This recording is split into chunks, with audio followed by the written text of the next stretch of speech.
Okay, you guys, so let's debrief these things. I know you didn't have a long time to talk about it, but you know what?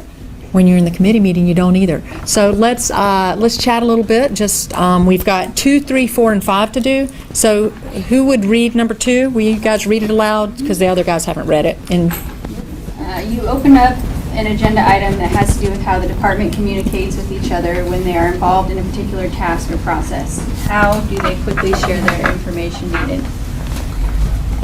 Amit brings up that the stupid cell phones are just getting in the way of effective communication. Joseph agrees and begins to share his opinion that this is a generational thing. In some ways, he likes pagers better. Cass agrees and adds that she heard a TED Talk recently about electronic communication in healthcare, and another participant also heard that TED Talk and highly recommends it. The conversation seems to be continuing with several people highly engaged and others not. so what are your first thoughts about it? And you guys did this one too, is that right? Mm-hmm. All right. So what are your first thoughts about that? Think about dialogue skills, or how are you assessing it? So basically we just kind of felt like they'd fallen down the rabbit hole of tag team conversation that happens when we're excited about something. So we kind of bring it back and say, it sounds like there are some emotionally charged opinions on this matter. Let's talk about specifically how cell phones are getting in the way of communication. Okay. Okay. So what else might be going on here if this isn't a part of the agenda, the cell phones? It's a frustration that is not on topic. I don't know if that's what you're asking. So I am asking that. So it's a frustration. So how might you did you guys think about that it might not be on topic? Good. So how did you deal with this frustration that they might be having? Validating their feelings first and foremost, saying it sounds like there is some frustration with regards to how we are communicating, how we do communicate, but let's get back on topic and focus on what we have control over. Exactly. So what other, from here in the story, you guys have an idea, also something you would think about or an approach for dealing with it when people go down that rabbit hole, as you say? I think it's just really bringing it back to the topic at hand. And being sure maybe you call the attention, you guys, I want us to finish this meeting on time. I want us to get enough done so we feel good about our work today. And then you validate, whatever you do, you guys, this isn't a topic for the day. Let's get back. You need to still validate the feelings that are going on in that room in the moment. So at least acknowledge them, but then point to your agenda. Or say, but we really got to focus on this action item here, or this agenda item. Okay? So use that agenda to pull people back. They'll have it right in front of them, and they'll know what you're up to. Okay? Let's listen. Any other comments about that? We'll go on to number 3. So many members are actively engaging in your conversations. You are hearing good idea. John, Hans, and Alice appear to be listening but haven't spoken up. So we thought a good way to approach it would be, I can go for it. Doing something. Hans, you've got experience in this. What are your thoughts? Hans, how would you say your name? And then we also thought perhaps you could say.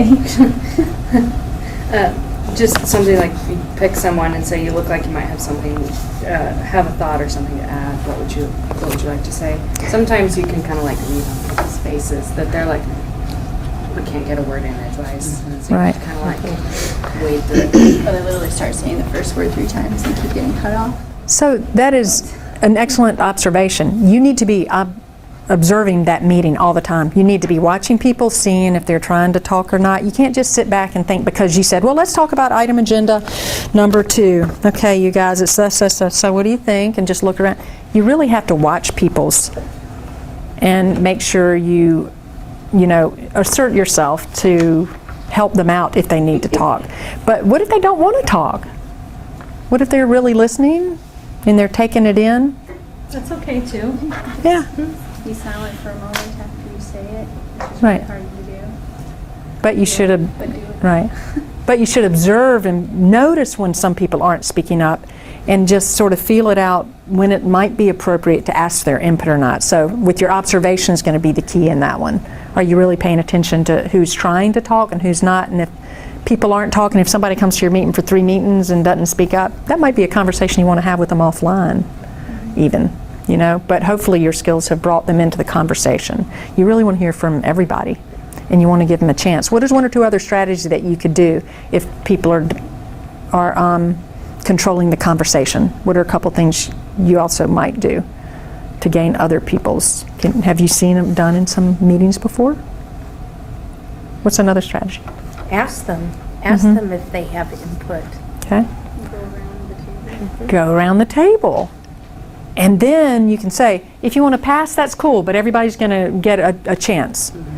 But let them pass if they want to, because they really just might not know about this topic. Or they might have a sore throat, or they might have a headache, but they're at your meeting. Who knows? But at least make sure they have the floor for a second to where you don't have to battle with the people who are really participating, engaging a lot, and are a little more extroverted. You really want to make sure you don't avoid the introverted folks, you know. Give them a chance to talk to. All right, number 4, is that the one we're on, long stories? Is that you guys? Yeah. Can y'all read out that one? Let me read it. Please, one of you. Allie's been a nurse here for a number of years, 22 to be exact. She's seen it all and her experience is very useful. Your committee work entails getting physicians involved in doing something differently. Allie begins to speak. I can tell you how many times we've asked a resident or physician to let the nurse know about that before they leave. I mean, I know this is what we need to facilitate a discharge, but they just don't see it as a priority. I've been on committees in the past and they've tried things like this. It just doesn't work. Get the physicians engaged or the committee to change things. She continues on for 2 more minutes to really make her point. Your timekeeper catches your attention and points to their watch. You notice you have 5 minutes left to try and wind up the agenda item. So what are your thoughts, considering maybe dialogue skills or the cheat sheet or whatever, just to share with these guys? We can put her on point for how much time she's invested in this, and that we only have a couple minutes to round this up. So we could ask her to conclude, or just stop her right there and ask if anybody else has their opinion. Okay. Validate her and just say, yeah, you've seen a lot of things, and what we were talking about earlier, you've got a lot of great experiences here. Probably seen a lot of things. Does anybody else have any other ideas? We've only got a few minutes left before we have to wrap this up. Okay. What are some other thoughts about this story? It seems like a person with all of those very passionate ideas about the situation might have some really good solutions. So you could kind of query them for, you seem to feel really strongly about this, which is great. Do you see anything that we can do to kind of remedy the situation?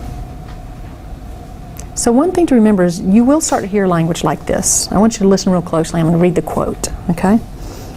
I'm Allie and I'm speaking, right? So imagine this is what you're hearing and you're the chair, okay?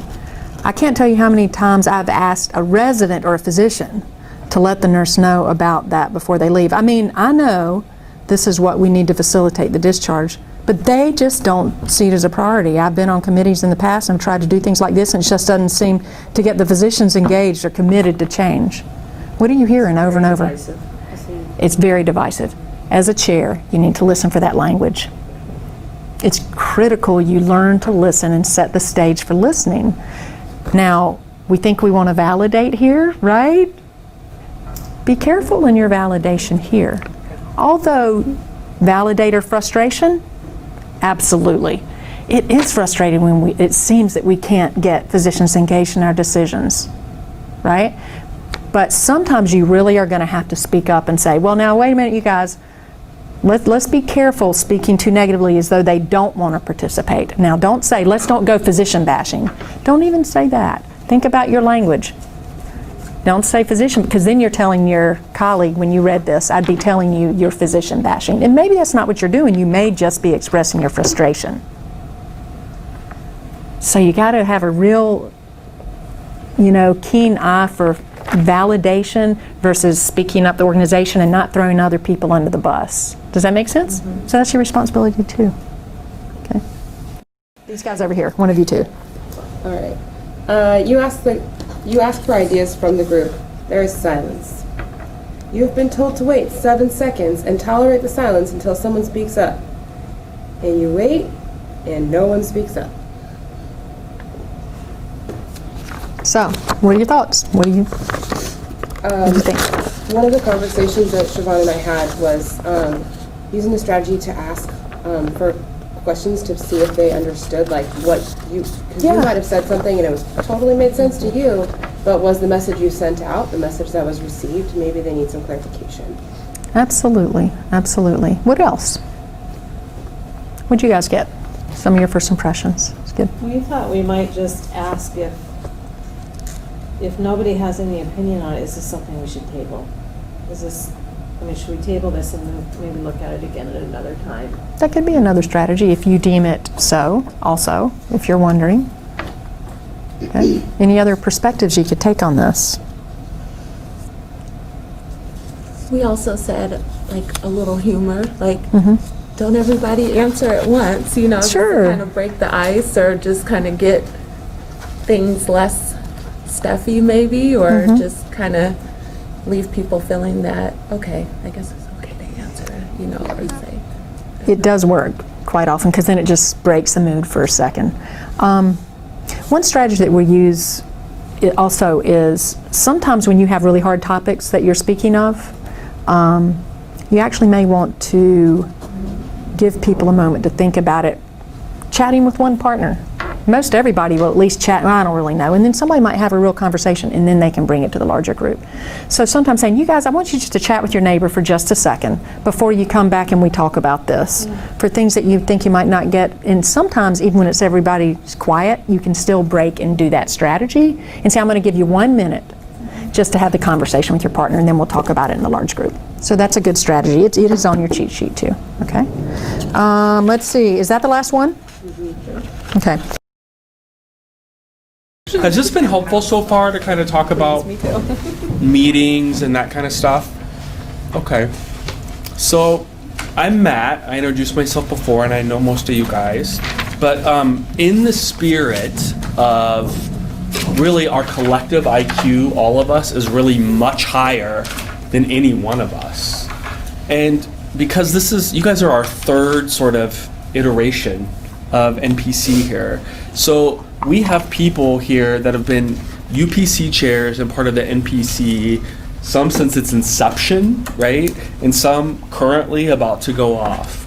So one of the things that the NPC thought would be helpful and that they wish they had had when they were doing a workshop was to really hear from people who were maybe going off about maybe things they learned or things that were helpful to them or some challenges.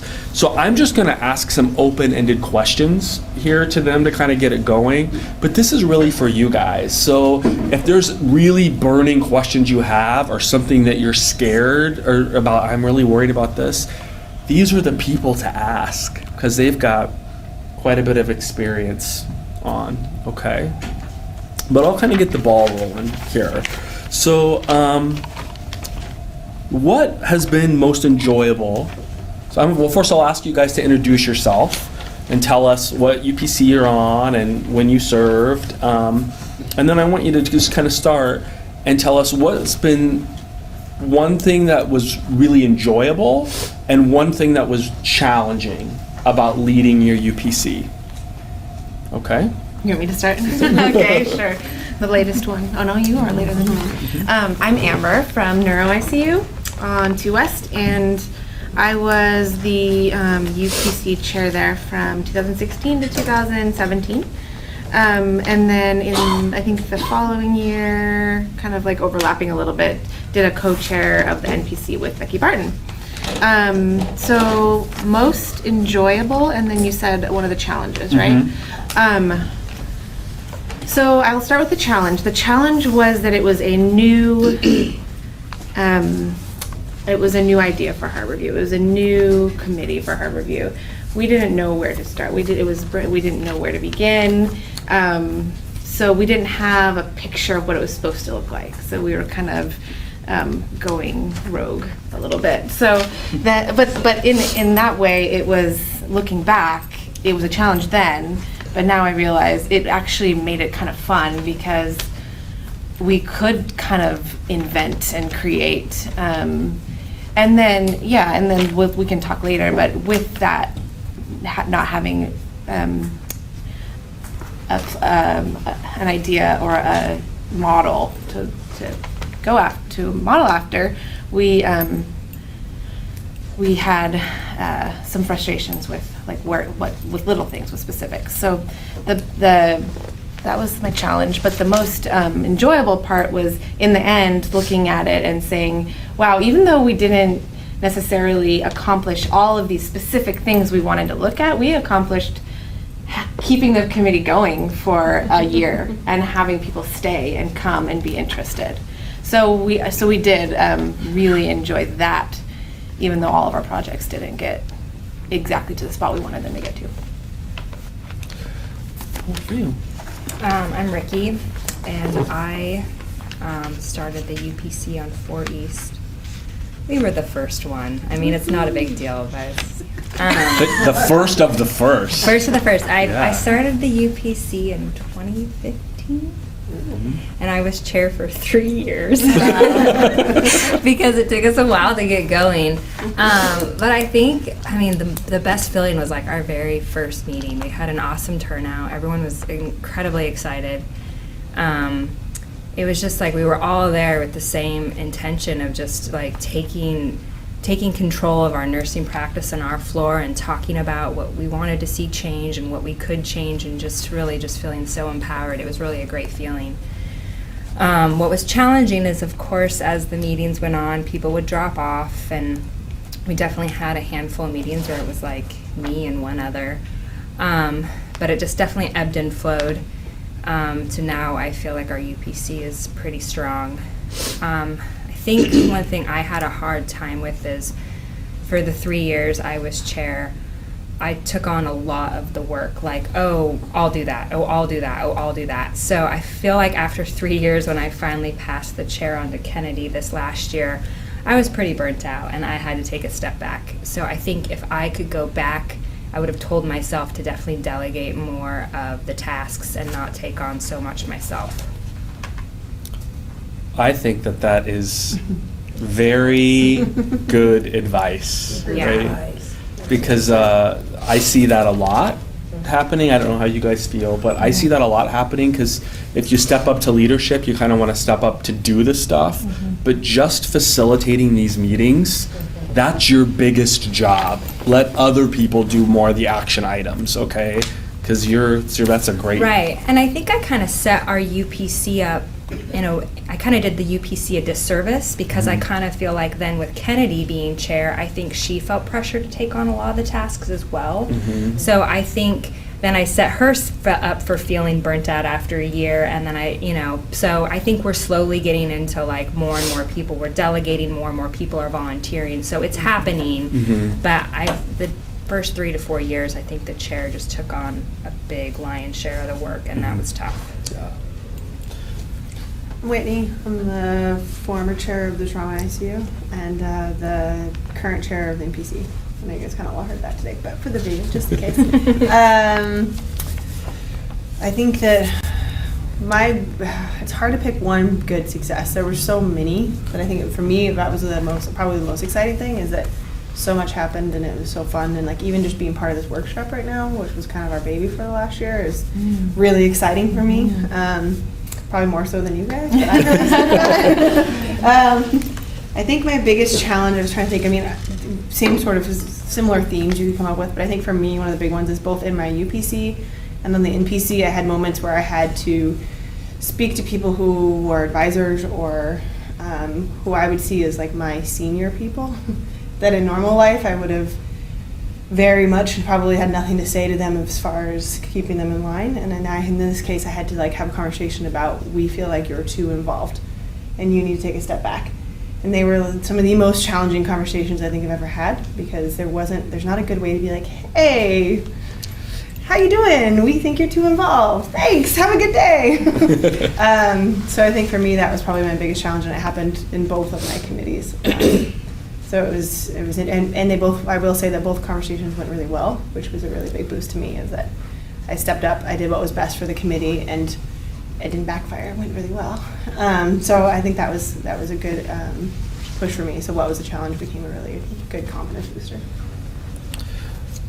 Whitney, if you would expound a little bit on that, just because I know that it came up in a conversation many times in the NPC when we were talking about what would be helpful to know, and several things came up, like how do you have those hard conversations like with your manager about like why can't we get people there? How do you have those hard conversations maybe with a physician colleague if you're trying to do work on something, or sometimes it's even the hardest with maybe somebody that maybe your charge nurse the next shift you go on and they're maybe doing something. What went well in that conversation, and when you look back on it, what would you say that went well, but if I had to do it over again, maybe I would do this a little bit differently?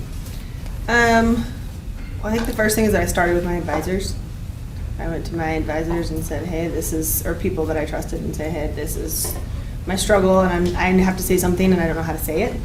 And I got really lucky that I have some good advisors, and when I reached out, they were very open to helping. I think that was a huge start for me, and then I made sure it was a good time. It wasn't like right after the fact.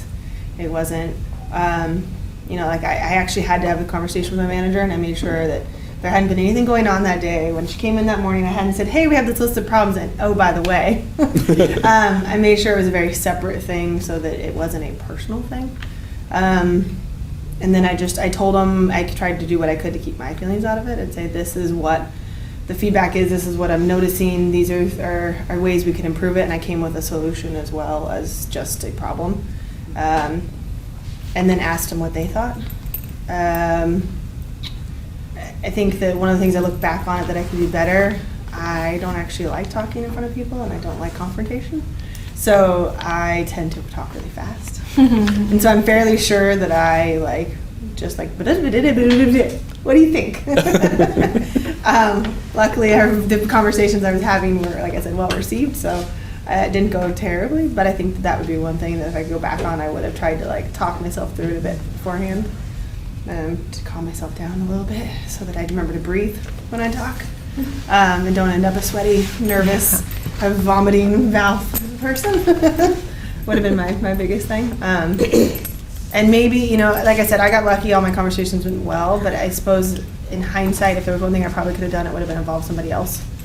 Like a neutral third party, like maybe bring my advisor to the conversation so that it wasn't so much of a, I'm going to pick on Crystal because I know her, but like, Crystal, this is my problem with you, and this is what I think you should do, and what do you think about it? But more of like an easier conversation to have where it's not like you're being attacked, but in hindsight.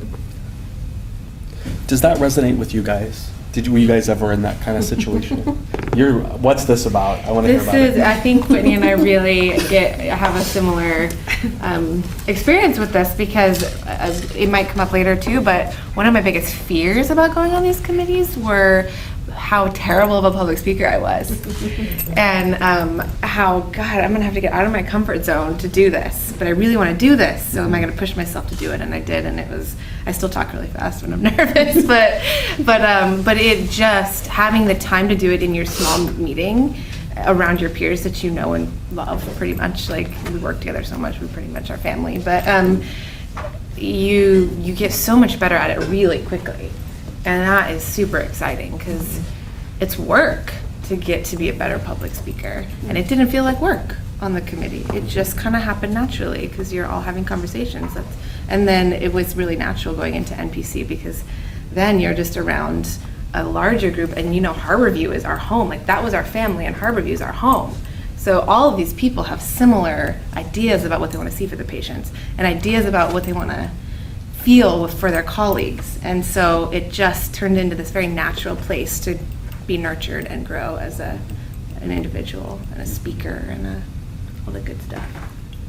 Amber made me think of something too. One of the pieces of advice that one of the advisors gave me was that to go into it assuming that they're doing what they think is best and that there's nothing malicious involved. And if I could make that switch in my head that it wasn't malicious, that they were going for the better good as well, that it made it a lot easier to have a conversation because there was no negative involved. Yeah. We talk about, sometimes you'll hear people, or you read articles, and they talk about part of leadership, this is really hard, I think, but it's getting rid of that we, they thinking. We, they always do this to us. Why can't we do it like we want to do it? Those things. That's hard though, right? It's hard. Have you had experiences around that you feel like you had to, like? Well, you know, my nurse manager's Nate, so. We all love Nate almost mean, as much as he does. Yeah, right. Not quite. I mean, I do think at first Nate probably took too much of a role in our UPC, but he kind of realized it, and then he decided to step back. And he would always say, like, well, if you guys don't want to, or whatever you think. So I didn't have that fear. I think my biggest fear with the UPC was that we had to get things done. We had to show the rest of the unit and everyone else that we were serious and we were going to impact change, and we were, you know. So I feel like the first year or two, we would just like, we really wanted to see change. We'd work on a project, just kind of go crazy so that people would see outcomes and see, you know, we're making a difference. Like, you know, we're legit, you know. So I think that was my fear, and you know, and it did. It took a year or two before we really did impact change, and I do think now, you know, the nurses on the floor are like, oh, they are doing great things. They are, you know, we should take them seriously, and we, you know, and we've gotten more members that way.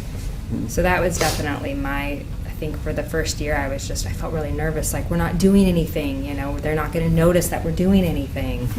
And, you know, it ended up working out, but it definitely was anxiety producing.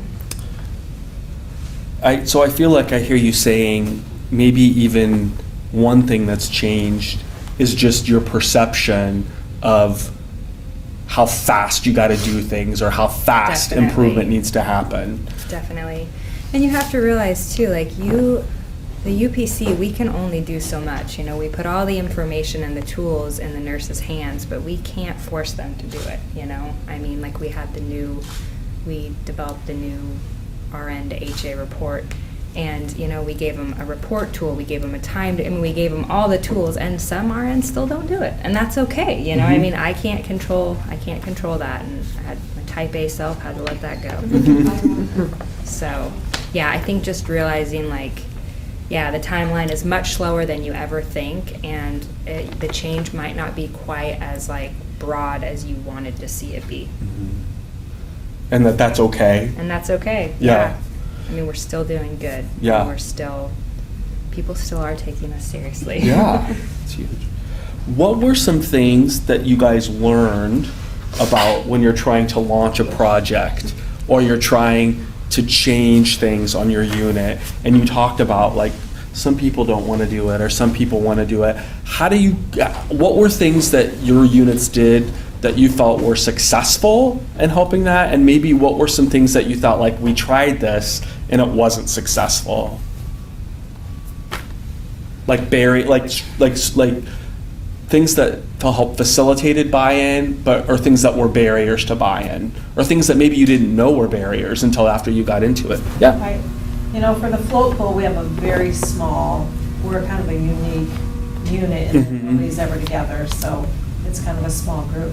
But when we first started, we had a couple of projects that we were going to work on, and everybody was kind of dragging along, like, okay, but nobody was very enthusiastic, and so they both sort of went to the wayside until somebody came in and had an issue that came up during the week, and it was like, hey, we should look further into that. And so and then other people were like, yeah, I had issues with that too. It was the issues with our orders. So all of a sudden, once we had buy-in and everybody had experiences with that topic, they were much more bought in, and then it really took off from there. So, like, It was a long project, took a year and a half, but it was a great project. But that's something people identified with. Yeah. It created urgency around. Yeah. What about you guys? Anything that kind of sticks out? I like what Ricky said about the type A nature of some of us. I mean, I know that I definitely identify with that as an ICU nurse. I think a lot of ICU nurses are. And so the UPC gave me a chance, and I didn't intend for this to happen, but it did, and I'm actually very thankful that it did. But it softened, basically, like, it softened my peak of my type A personality. So, like, and I can relate that to what you're asking, because though that type of approach will not get buy-in at all. And I learned that pretty quick. It wasn't very fun to learn that I had to change very immediately if I wanted to be able to lead effectively and to get buy-in. And it was, you know, you talk to advisors about these types of things, and they bring so many tools and situations and scenarios to help you practice being softer and being not necessarily have to switch to the other type of personality, but not being so directive, and being much more inclusive. Yeah, I almost feel now like our rollouts on the floor are more like we give you the tools. Like, we're suggesting you do this. Like, we have our order cleanup now. We've made it a night nurse task. But yet I had a patient today, and clearly the orders weren't cleaned up. So, I mean, like, not everyone's going to do it, but we kind of set a framework that they can follow. But, yeah, so now I feel like the rollouts are more, they're almost more suggestions. Like, this is how, And I will say, I mean, I think that's one thing, too, that I learned being chair, too, is finding the nurse that's passionate about it and having them lead that change. That is always, I mean, that's always been, in my experience, where we've been the most successful. So, you know, we always brainstorm ideas, and every nurse has ideas of what they want to see change, and you find the nurse that suggested it and is passionate about it and let them kind of take the lead, and that's when I see that we get the most done on certain projects. I think that's really insightful that you notice that. Is there, sometimes are they nurses that aren't even necessarily on the council? Yeah, it shocked me the times, like, we had one nurse who was like new to the council, but she's been passionate about us going to electronic updates for the nurses to the charge nurses. And I had no idea this girl had it in her, and she's just like going with it, and she's pretty intense about it. And I feel like if you figure out what people really want to see change, and you let them take the reins, and then obviously you have other people come in and do support things, I mean, that's when it gets done. Yeah. I have a really good example of that, if I can share just really quick. One of our nurses really just wanted the fridges to be clean. They weren't getting cleaned very well at all. We kind of just fell off in our 30-bed and 25 staff member, just on the core staff, using our fridges. So they were getting dirty and smelly. And she came to me, can we have this as a project, please? We already had 3 projects. And I was like, I don't know if we can get to it. So we spent one meeting on it. And we just did a few signs and like a little bit of education, rolled it out. She's been cleaning the fridges every single Monday. She just needed permission. She just needed permission to implement this project, and she's doing it. And it's been like 2 years. That's awesome. It is awesome. And you guys kind of gave her some like authority as the UPC. Exactly. Right? Yeah. Some cred. Yeah. Yeah. That's awesome. It was really awesome. Winnie, how about you? I'm trying to think of some good ones. I think one of our biggest problems is that, again, I'm in an ICU, so a lot of our UPC members are very type A. No. And then you add to that we're all a bunch of trauma nurses, which means that we all have very strong personalities and like to do things like right now. Like, I don't want to wait around. I don't want to wait. I want to do it now. I want to fix it. I want to be done. I don't like waiting. And I'm not the only one on my UPC. And I think that that's one thing that has kind of caused some problems, is that we're in such a rush to get things done.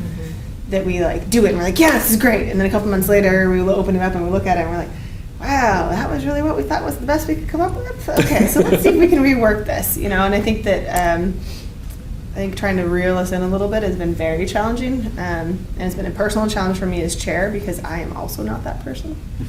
I want to make things happen now, and I want to make them happen right now. In fact, I wanted them done about a couple minutes ago. And it's very frustrating working on a much slower moving process, and realizing that slow isn't bad and silence isn't bad, and also recognizing our limitations too. I remember when I first started, I was like, we are going to tackle this communication between the MDs and RNs, and we're going to make it beautiful. And these surgeons are going to step in line.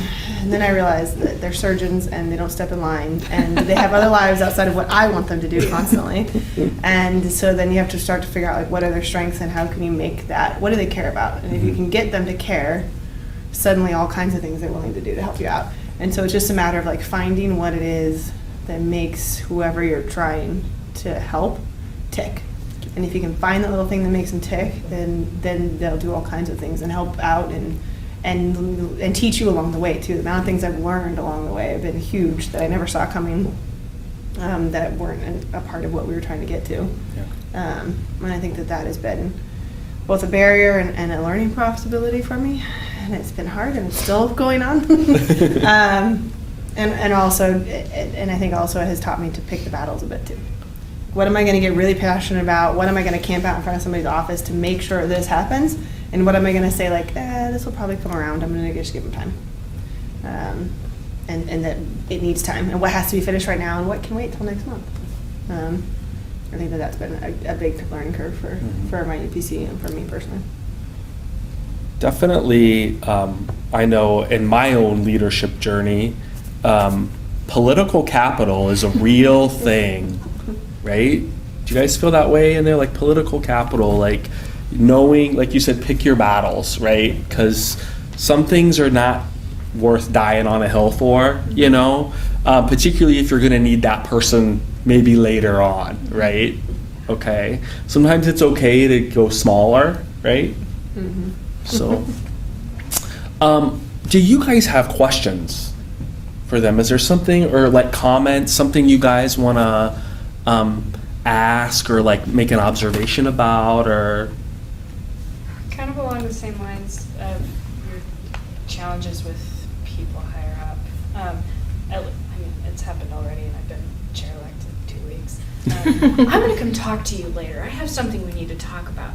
How do you handle people who keep coming to you with ideas that maybe are not things that could be or should be tackled by the UPC time and brain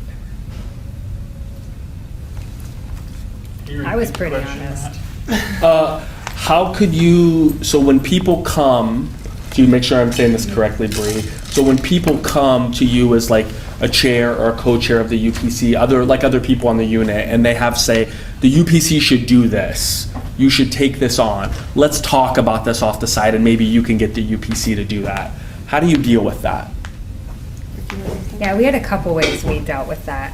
So we made an anonymous UPC suggestion box. So that helped people just coming and stopping me in person, so that it really did, because I was like, ooh, so that was great. And I was pretty honest. So I would also say too, like, hey, we picked our goals for this year and we're really focusing on those, but we could definitely consider this next year. But if it really wasn't just UPC appropriate, I would just kind of tell them, these are kind of more in line with the things we're looking at. Like, I respect that you would like to see change there, but I'm not sure that that is something that the UPC would do. I mean, we did have a nurse who came to us and she was really frustrated with how often nurses are on their phones. And I didn't necessarily think that that was a UPC thing, but I saw as some gray area. So we developed some phone use guidelines on our floor. Are they followed? Not really. But I mean, they're guidelines and they're there, and she appreciated the fact that we did that. We dedicated a meeting or two to kind of coming up with some guidelines that we felt like staff could follow. So I do think like the 3 tools I used were anonymous suggestion, or even not anonymous, that wasn't face-to-face, saying you'll table it because you're working on something, or just being honest and kind of saying, hey, I'm not quite sure that this is quite within, where we're, what this council is capable of making, where we're capable of making change. Where your scope is, right? Yeah. I mean, because we had like one that wanted us to talk about service dogs and deal with like the regulations around service dogs in rooms and how long they can spend. And I was like, well, I get that, but that's just not really where we're going with this council. There's a policy. Right. Exactly. Right. And actually, about 3 months later, there was a policy that came out about that, or they revised it. So I was able to give that to the nurse, so that did feel good. I think I handled it a couple different ways. I like the idea of the suggestion box. I hadn't thought about that. As you already kind of know, Bree, but I was getting lots of input from people saying, we should work on this, we should work on this. And so what I did is I said, well, I was kind of honest. I said, well, we're wrapping up a couple projects now. And if we get to a spot, we will bring that up as suggestions. And then we had a period in one of our meetings where we went around and said, what can our next goals be? And I tried to limit it to quick wins because I was like, we've already done some really big, save the world projects. So it'd be really nice to have something little. And I let the UPC vote on it so that it wasn't me. I didn't say yes or no to anything. Really good, yeah. It was the UPC as a group said, this is what we want to tackle and this is what we want. It backfired a wee bit because some things that got brought up were things that we couldn't necessarily control. The big one that was very emotional was that somebody wanted to change how we do our overtime and on-call. Who gets overtime, who gets on-call, and we as UPC decided that wasn't something we were going to take on. However, just it being suggested in the UPC went out to somebody, who went out to somebody, who went out to somebody, and by the end of the meeting I had 5 very angry texts and got a very angry phone call saying, don't you ever dare F with my money. And I was like, whoa, hey guys, all right. So I wasn't the one suggesting that, number one, so don't take it out on me. Number 2, we chose not to handle this because this is a management thing, so everybody breathe. But I will say it did backfire a wee bit because I've been on my unit so long that everybody knows me, and so it became an attack on me. And I just very quickly took all of that to my manager and said, hey, this is apparently a very emotional issue and people are very upset about it now. And these are the kind of inputs I'm getting. And some of those people were my friends and I was very frank with them back, like, I'm not messing with money and you can have a conversation with me if you want offline. I'm a very strong personality. I will handle myself. Feel free to come on over and say that to me. And most of the time they backed off once they realized, that we weren't tackling it. But I think it's also a matter of letting let everybody know, like, where your limitations are and the fact that it's not you. Like, that was one really valuable thing I learned during that time was, like, it's not me. Don't yell at me. I am not making any of these decisions. This was something that was brought up by someone and one of your other colleagues, and it doesn't matter who, it's just an issue. And so I think that was kind of an almost backfire, but I think it was also good to, like, get it out there that this is what everybody wanted. And they weren't yelling at you, really, even. Like, it was... Yeah. It was the frustration of, and it was right before the boiling point of all this budget stuff happened. So there was lots of frustration and stress, and like I said, it turned out to be a very emotional topic, as I found out. So, but I think that if you ignore the negative to that, the positive to that was that the UPC got to decide what they work on, and we took input from everybody on the unit, which was kind of fun, and some good projects came out of it. And I think the other thing is that I have been very quick when people bring things to me to try to figure out if it's something we can fix and if we can't. And if it's something that I already know is to be fixed, or like somebody has said, well, like, this is a problem, and I'm like, that's not something I can take on. I just kick it up to the management and say, hey, this is brought up as a problem. And then some of them have appeared, and like, I don't know if you guys, the managers, do the stoplight reports, but they say, like, this has been brought up and it's supposed to be from, like, rounding, and so some of them have appeared in our manager stoplights. And sometimes our manager just takes it on and says, I'm gonna go talk to that person and see what they're worried about or what they can do. The other thing I've said is that, like, that sounds like a great problem. I will totally let you come and talk to the UPC if you have a solution you want us to work on. That's great. And that has made a lot of them disappear. They don't have a solution. If you flip it, and whatever goal that we have made for our unit, and then somebody doesn't like it, and they come and, even management, and they're like, oh, this isn't something that you guys should be doing. What are your thoughts for trying to give them advice about getting input and being on board? What do you guys think? I don't know that you're ever going to have everyone on board for all of the projects you work on. I don't think we ever have. But to the point that they're so vocal about disdain about what our goal is, what Well, I think positive it's, can you spin on that? I think the nice thing about nurses is that, especially Harborview nurses, is we all are here because we want to do what's best. And if you can, I have found that if I flip it back on them, say, well, how can we handle this in a professional manner, right? Or like, I just flat out, like the day that people got mad at me about overtime, I was like, well, that wasn't very nice or professional, well, was it? And like kind of call them on their own bad behavior. They don't, and maybe this is my own little bit of naivety about my people I work with, but I don't think people usually want to behave badly. You catch them in a bad moment and they react poorly to something. And if you can call them on their poor behavior and say, like, I would love to work on this with you, tell me how you want us to fix it. They often sort of are like, for a manager or somebody coming to see you saying, like, I don't think this is something you guys should be tackling. I would just simply ask back, like, okay, well, we feel really passionate about it, so what part of it are you concerned we can't tackle?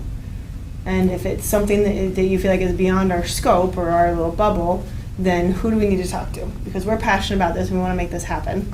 And can we partner with you? Or is there another committee we can bring this to? I've had that happen in NPC more often than in my UPC. But in NPC, just last month, everybody came, I know some of the people were there, but everybody came and talked about their projects that they're working on. And one thing that really resonated with a lot of us was how many people were worried about violence. Right. Violence amongst their patients hitting their staff and stuff like that. And so I actually took that all the way up to the nurse executive board and said, this isn't something that our staff members should have to be dealing with. There needs to be a strong statement from the hospital saying that this is not acceptable and this is not something that we're going to be okay with.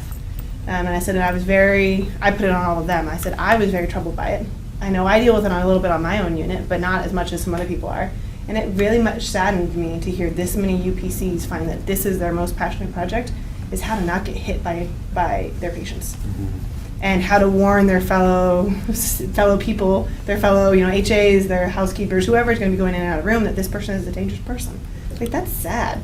That's incredibly sad that people are coming to work scared. And I put it on the NEB to fix. I said, this is something that we shouldn't be dealing with. Mm-hmm. But I came with a solution. I said, I did a little bit of research. St. Francis has a very strongly worded poster that hangs outside of every single one of their units. And it says, we will not tolerate violence. And it lists everything. And I said, Harborview needs to have something like this. I know it's not going to fix everything, but at least unites us behind this idea that violence is not okay, and it won't be accepted by Harborview as a greater entity. And they took it and ran with it. I mean, Paula's taken it to a bunch of different committees, and one in particular is working on it, and they're going to have some UPC members who are working on it in their own unit come and talk and try to work as a team. And so we're all going to be like a cohesive team of that. Like, we as the staff, as the frontline staff, are the ones getting hit.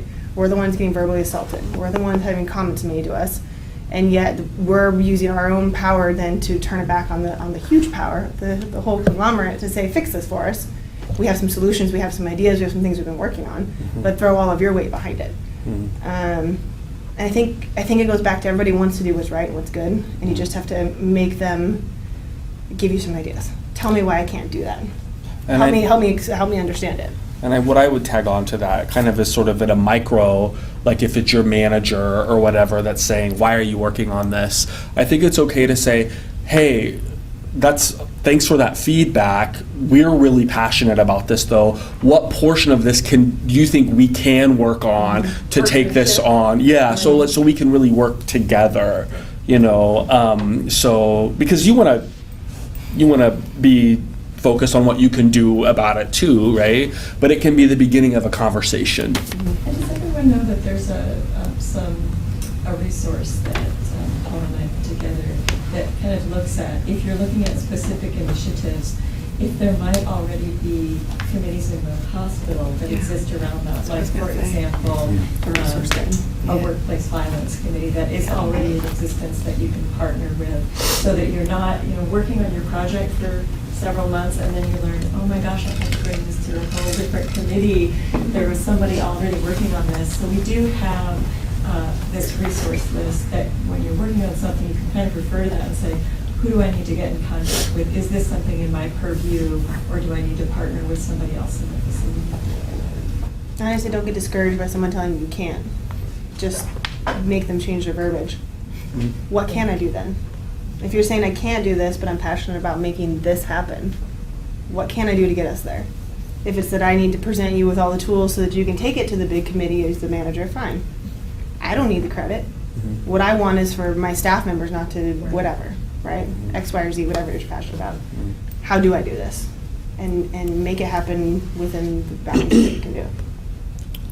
So in our last couple minutes here, I just want to if you could give them one piece of advice as they're taking on this role, this new leadership, and sort of when you look back on your experience, or maybe advice that you wish you would have had when you were sitting in their chair, what would you say?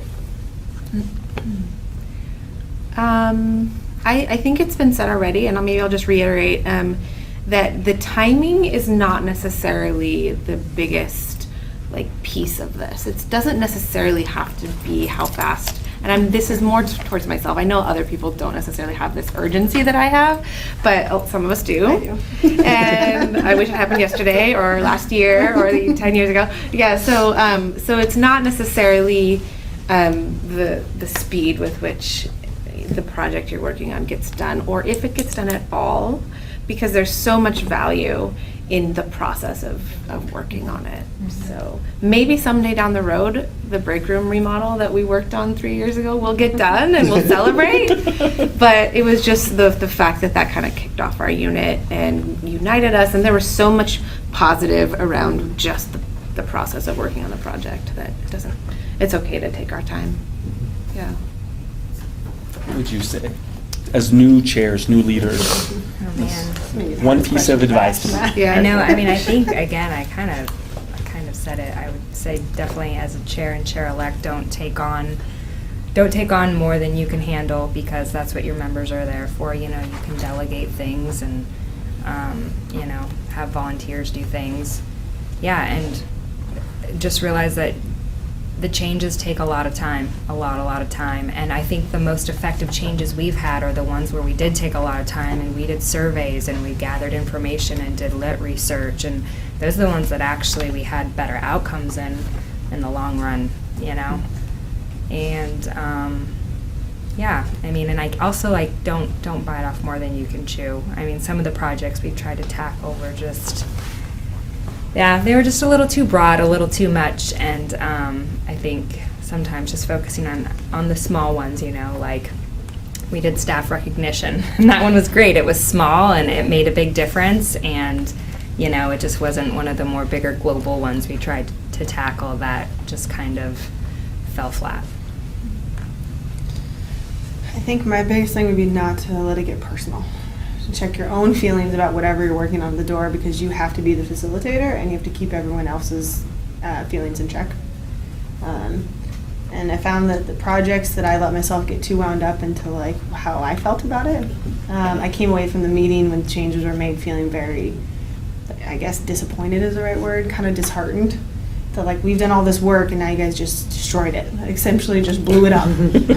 Especially if I did a lot of the work, but you blew my work up. And I think that as the year went on, I got much better at realizing that it wasn't about, sounds really corny, but it wasn't about me, right?